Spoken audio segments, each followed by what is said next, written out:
Hello, Crystalline family. It has been a little while since I've been live on this platform, and I think it was last month or a couple of months ago I started doing, instead of weekly readings like I used to a while back, I'm doing monthly forecasts. But at the moment I'm coming to you from my little island home in Bass Strait, where I spend a few months of the year. And with all my packing of coming down here, I didn't bring with me my crystal cards, but not to worry, because I feel the beauty of attunement and connecting in with what messages want to come through really is about reading the land around us and seeing what the elements are doing, what animals come into our world. And I guess this is really the process of, when we're doing any kind of divination, we can use cards, but we can also read even a blade of grass. When we're attuning into the field around, there is so much information if we have eyes to see and we know how to read what is being shown. So even for me, tuning into what's happening in my own little cosmoverse here, I always know that what is alive for me and what I can share will touch some of you, or even just one person out there, in a way that sheds a little light on areas that we're navigating through collectively, because ultimately we're all moving in this same current of energy. So what I thought I would tune in to today in regards to the crystals is the cycle that we are all moving through. And I can see Joe. Hey Joe, thanks for joining. It's so great to be live again, because it's quite different than pre-recording. It's lovely to see people dropping in. So today, the 1st of December, we are obviously getting into that end of year time, and it's interesting because, as many of you know, we've been navigating this year of the snake, and before that the dragon. So we've had these really kind of primordial, deep energies that we've been moving through in the last few years. Really a lot of self-review, a lot of shedding, a lot of evaluating and making sort of real deeper changes that we aren't necessarily seeing the impacts of just yet.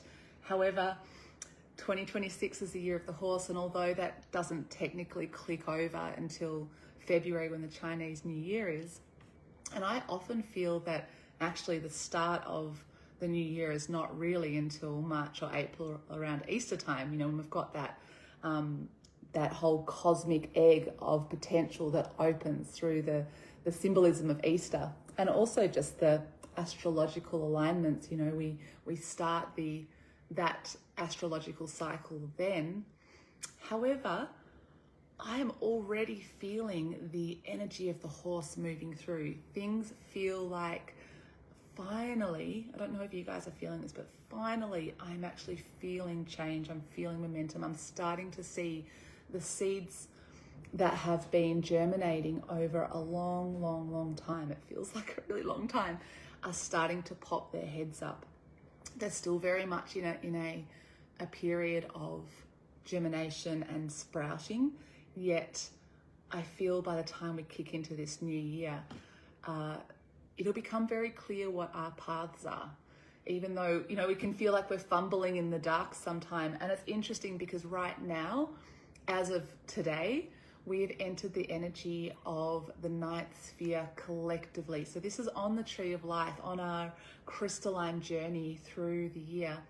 For those of you that have done personalized charts and readings with me, where we look at your own unique and individual journey through the Tree of Life, we have our own cycles, but we are collectively moving through a planetary cycle. Just as the stars move over our skies, we are also moving through a crystalline cycle. And right now we are moving through the ninth sphere, which is the lunar phase. This is the space on the tree that is about the darkness and the depths.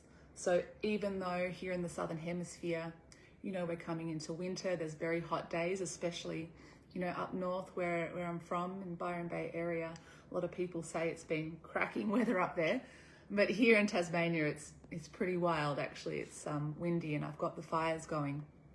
But energetically, there's still a lot of inner, deep soul traversing happening.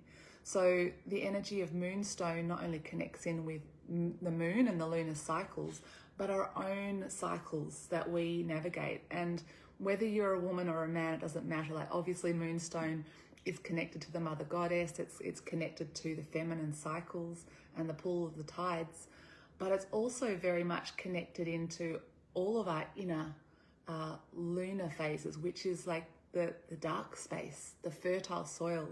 And there are 7 crystals that we will be journeying through in this next week. And those energies are really supporting us to look at what we're actually working on the inner realms. And so the Moonstone really is the primary principle, or the energy, overarching energetic. So this really tells us we're in this inner weaving. But one of the entry gateway energies is Jade, and this is all about dream work. So each of the crystals, as you might have heard me talk about before, connects in with the animals. So the animal that is the gatekeeper for this space is the jaguar. So we're really tapping into that feline energetic that can stalk in the dark and just have extrasensory perceptions to really perceive, but also to be able to see in the dark. This is the inner part of ourselves that we can switch on our awareness and wake up within the dream. You know, dream work has so much, I feel like there's so much that can be explored, and more that is becoming more mainstream, and more people becoming more aware of like darkness retreats or lucid dream practices. And this is really the process of waking in the dream, is about taking that inner training of the inner realm and bringing it into our daily life. Like, where can we continue to have a broader awareness, a 360-degree awareness? So Jade is an energy that we're going to be moving through. And of course, if you look up any of these crystals, there's so much information about all of them. And Jade is one of the most highly prized crystals within Asia. You know, it's a stone of prosperity, of wealth, of abundance, of fertility. There's a lot of energy within the green essence of Jade, not just the dreaming, but I'm just speaking to it in the context of moving through that inner dream realm. And next, the energy that we're stepping into after the Jade is Apatite. And Apatite is a crystal that comes in a few different colors, but most commonly, probably in crystal shops, you would see blue, sometimes in polished stones, but often, you know, you can get tiny little crystals, like beautiful crystals of various colors in Apatite. And Apatite is one of the primary frequencies or crystals that help us to tap into animal communication and being able to receive insights from the realm of animals. And it's interesting because down here on Flinders Island, where I am, a sperm whale has just washed up on the beach a couple of weeks ago, which is quite remarkable. It is ginormous. It is so huge. And even though it's sad for the whale, obviously it's died out at sea and just been washed up ashore. It's probably sad for the summertime. I don't think we're going to be doing much snorkeling because I think there's a lot of sharks that will be coming in on the scent. But the beautiful thing about connecting in with this energy of this whale is it just felt like a wave of blessing coming upon the shores, not only spiritually and energetically, but you know, its carcass is feeding the whole, ecological system here, like all the birds that are coming in, all the crabs, all the fish, the sharks. It's just teeming with life. There is so much animal life that I'm becoming more and more aware of. And so that really is the energy of the Apatite, which is really tuning in and switching on to the animals that are coming into our realm, into our into our awareness, because when they literally come into your awareness like this, you can't ignore it. And, you know, I was looking up, you know, what is the meaning of the sperm whale? And it talks about holding within it, because it's such a huge body, holding within it untapped potential, untapped resources that we don't even know are there. So I really took this on as a gift, as some deep insight for myself, like what is inside me in the fertile darkness that I'm not even aware of yet, that is just waiting to be tapped into. And I feel like all of us can ask ourselves this question at this time. I mean, the blessing of this whale here that is coming to me and from me to you is such a gift for us when we're navigating this inner journey just before the craziness of all the end of the year. I know we're in December and it's always busy, but like this is the time we get to go, okay, what is my next year going to look like? What is it that I've been changing and moving and shedding and really working hard in the last year or maybe a couple? And what's, you know, what is actually hidden inside that is ready to come out? And not only that, with the hugeness of this blessing, of this animal insight, but I've also had tiny little pygmy possums in my house. So I've just arrived after being away for a few months. There's always a bit of wildness that sort of comes into the house, and I've actually thought they were little rats, so I put them outside at first. But these tiny little rodents, I realized they had little hands and their ears were a little different. So I picked them up, and they're tiny pygmy possums, which apparently are quite rare. So I have been a pygmy possum mama for the last couple of weeks, and I've just got to keep them alive so I can set them free when they're out of their joey phase. So I thought, how bizarre that I've had this huge whale and this tiny little pygmy possums all in the same week, at the time when we are collectively saying, hey, look at the animals, like what are they telling us? And it's interesting when we look at the natural world to be able to read what is in our sphere.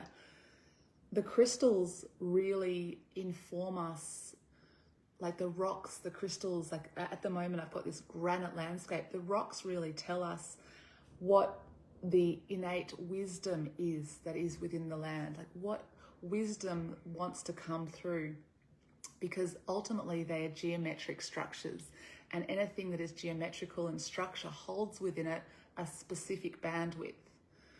Whereas the plants, the plant realm, is really that which nourishes us. It nourishes the animals, it nourishes us, it photosynthesizes the sun and gives us nourishment, which is an act of love. They are holding the frequency of love. And the animals, you know, we talk about animals as being power animals in different cultures.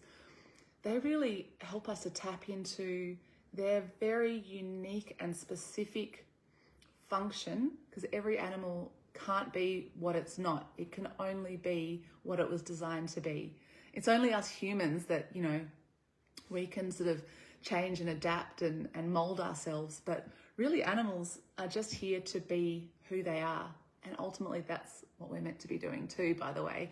But tapping into the power of an animal is a very specific frequency. So it's almost like they give us the reflection on how they function in their world, to show us that little facet within ourselves of how can we hold that frequency and reflect it back into us. So the pygmy possum are very inquisitive and curious little critters, and so I've been tapping into the energy of how can I use my curiosity, my curious nature, to dig a little deeper, to explore a little further, to expand my horizons, not just out in the world, but just within my own being. Because remember, as I said, we're in the inner lunar phase right now. So using the energy of the whale and the pygmy possum right now, I'm really asking myself, what is hidden within, what hidden resources are there that I can become curious about and explore and tap into. So I just wanted to share my little animal stories with you, because even though this is a crystal channel, and I do speak a lot about crystals, I'm also really, this is the, if you're into crystals, more often than not, you're just into the natural world as it is, and the natural world speaks to us. So all of it has correlations and crossovers.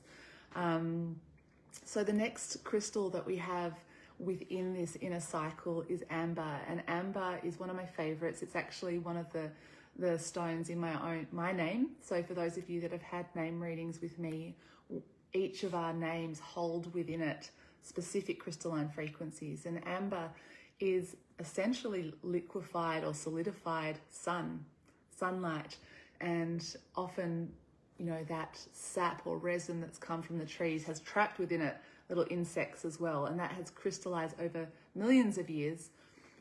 There are different ages of ambers when you go to look at them. Some of them are you know, prehistoric, and others, you know, are, you know, more relatively recent, so only hundreds of thousands of years rather than millions of years. But still, the energy of amber holds within it the sunlight. So although we are navigating the inner unconscious realms within the self, the amber helps us to tap into the solar frequencies, even within the depth, within the resin. So when we look at a plant, about what a plant can actually offer us, it's got its leaves, you know, its bark, its roots. So when we're harvesting and making wild medicines, you know, we're looking at the flowers, we're looking at all the different parts of the body of a plant that gives us specific energy.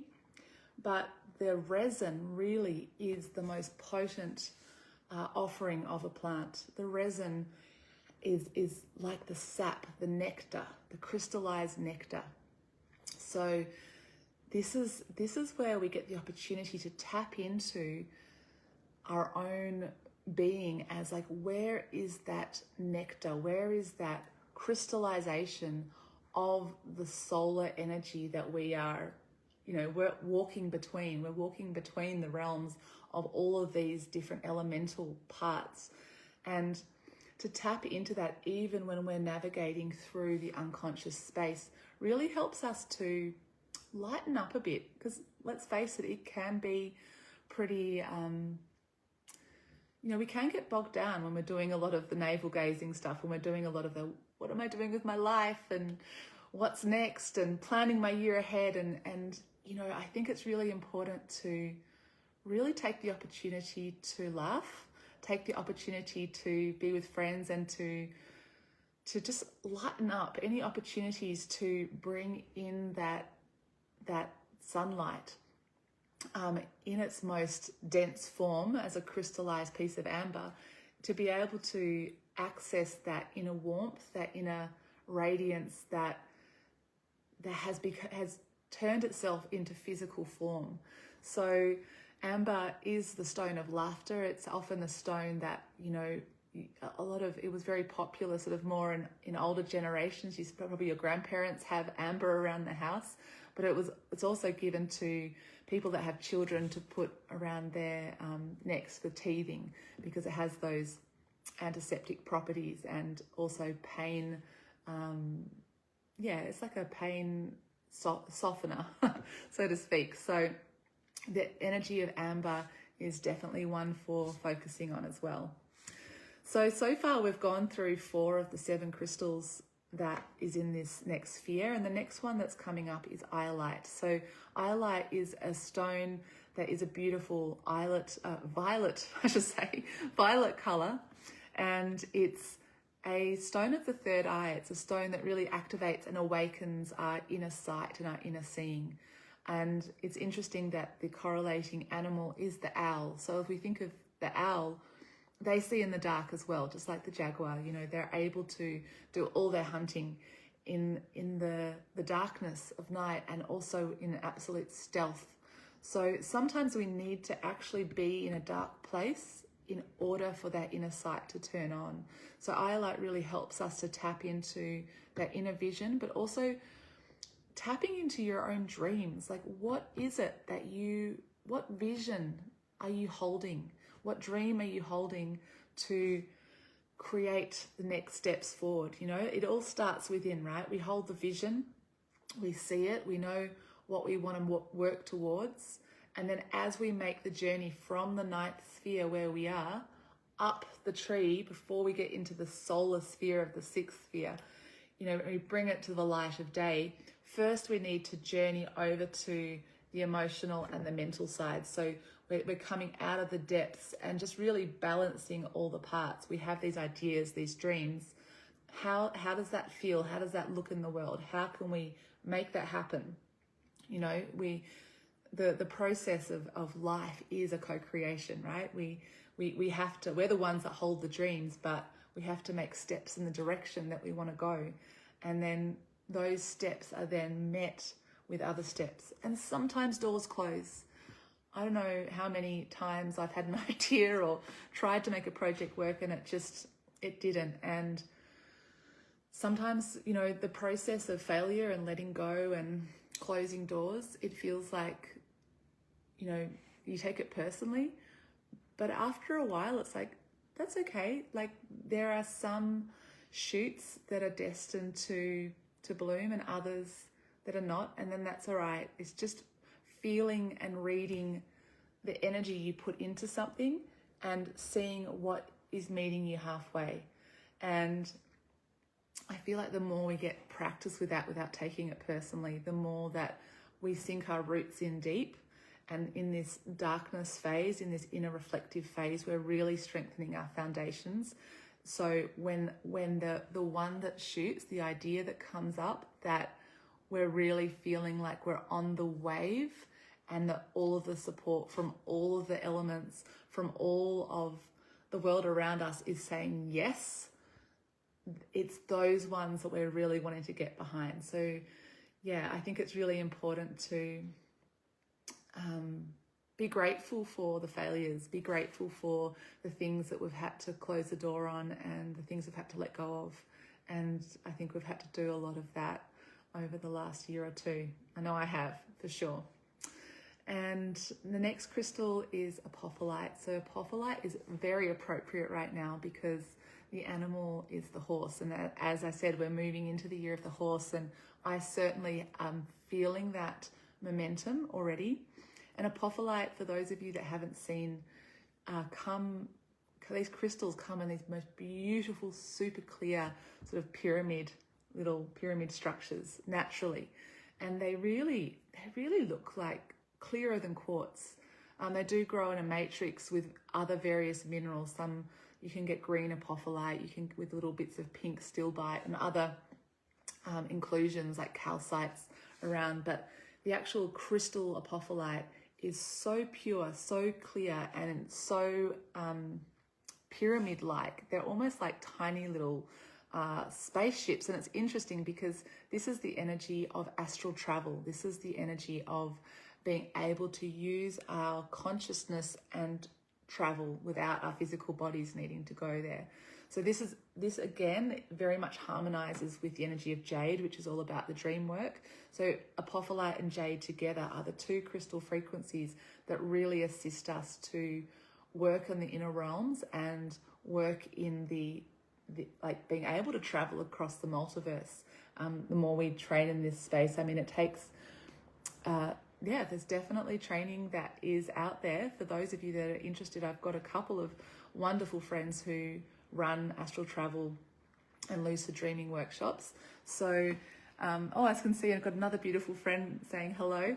So this is something that is really exciting, especially for those of us that can't just travel all the time, or maybe you've got kids, or maybe you've got other things going on that keeps you grounded, but it doesn't mean that you can't travel. The travel, this energy of the lunar sphere, it's because it's inner, it's like we're being able to get access into our whole multiverse that is inside, and from this place we can go anywhere. And spent a bit of time learning astral travel and studying dream work when I was in Guatemala back in my 20s, a very long time ago, at a place called Las Piramides.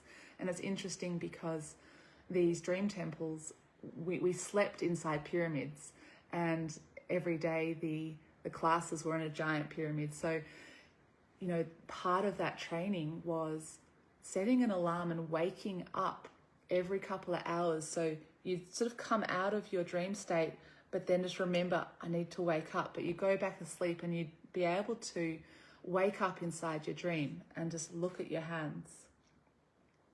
And then once you realize you're awake inside your dream, then you can do the things you want to do. Oh, that's right. I was going to go and meet in the temple and meet with all my friends who are also lucid dreaming. And then, you know, we can compare notes in the waking hours. And, you know, this kind of training, it's hard. It takes practice. But I just love it how these crystals, the Apophyllite crystals, are the same shape of you know, sleeping inside these pyramids and utilizing the shape of the pyramid to be an astral vehicle.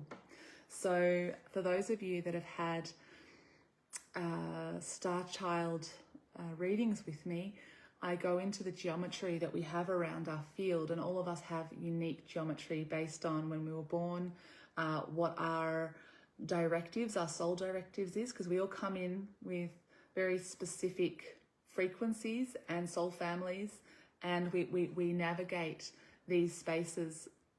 Even though we might not know each other necessarily, we're all actually working together. And different soul families have used different geometries to move through different star systems and emanation points on the earth. It's very fascinating. For those of you who are interested, please reach out. I can track down and find out what geometry that is unique for you. But ultimately, there are certain shapes that we can all use, and you know, meditations and visualizations, and Apophyllite is one of these crystals that is, I find, really helpful to be able to see, because when you see it, it's just easier to visualize it.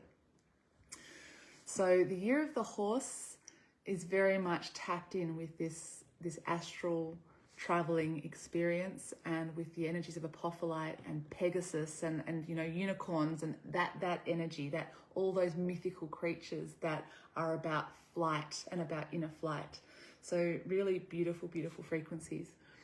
And last but not least, our last, I guess it would be more like a exit gatekeeper, or one of the frequencies that we move through before we can move on to the next realm. So from this next week, so we've got the first week of December, we're moving through all these energies that I'm talking about now, consciously or unconsciously. We're all on the journey together. And then before we move into, from the 9th, what do we got, to the 8th, up to the mental sphere, then before then we have to move through the frequency of black onyx.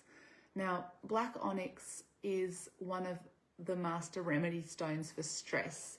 So considering we're at that time of year where things get pretty hectic, this is a really beautiful frequency to help just slow things down a bit and just be grounded and bring a bit of awareness to where your energy goes. It's very easy to get caught up in the whole flap of end of year.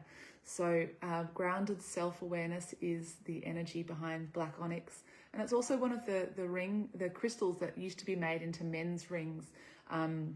As a very popular stone, but it holds quite a masculine frequency of just like slow it down, anchor in, and you know, it's got this energy of the ram, or like the horned, the ram, the sheep thing. So yeah, I get that visualization of the ram just being quite stubborn, like just anchoring in, putting his 4 little feet in the ground and going, I'm not being moved or budged. I'm actually just going to hold my center and allow the craziness to just swirl around. So yeah, it's really great with all these astral energies, with all these like feminine, inner, floaty exploration that we can do in our dream spaces, to actually anchor it with the energy of black onyx at the end. So these are the 7 crystals that we'll be moving through in this coming week: Jade, Apatite, Amber, Moonstone, Iolite, Apophyllite, and black onyx. And yeah, I as we're moving, I think next month, next month will be January, 1st of January. So can you believe it? It's happening so fast. So we would have moved through, let's see, 1, 2, 3.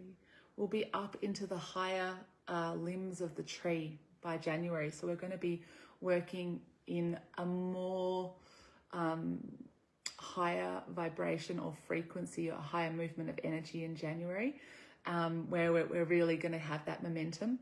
So yeah, while we're in the depths right now, and while we're doing all the inner working and inner visioning and inner dreaming and connecting in with the world around us, this is just a really beautiful crystalline perspective on how to navigate these energies ahead.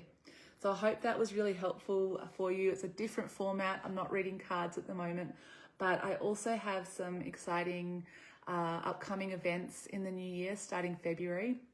Some of you may have already seen my posts on the Rainbow Serpent journey, a 7-month journey through the body, through the chakra system.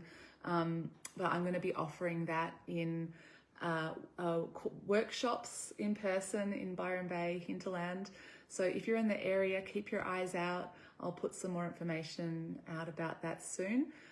But this is a very transformative journey through the body that I've been journeying on, and so is my beautiful friend Jo, for the last 7 months.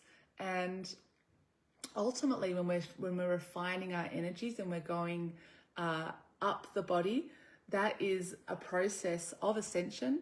But then simultaneously, we are also going back down the body, which is a process of manifestation. So depending on which way we move, our energy is constantly in flux. We're constantly refining our energy, and then we're anchoring in new things. So right now we might be in the process of refinement, but also dreaming into what are we going to create, what are we going to manifest, what are we going to bring into our reality. So a beautiful journey to go on. It's very alchemical. So I'll keep you updated with all of that. Okay, beautiful people, thank you so much for tuning in, and we'll see you next month. Much love.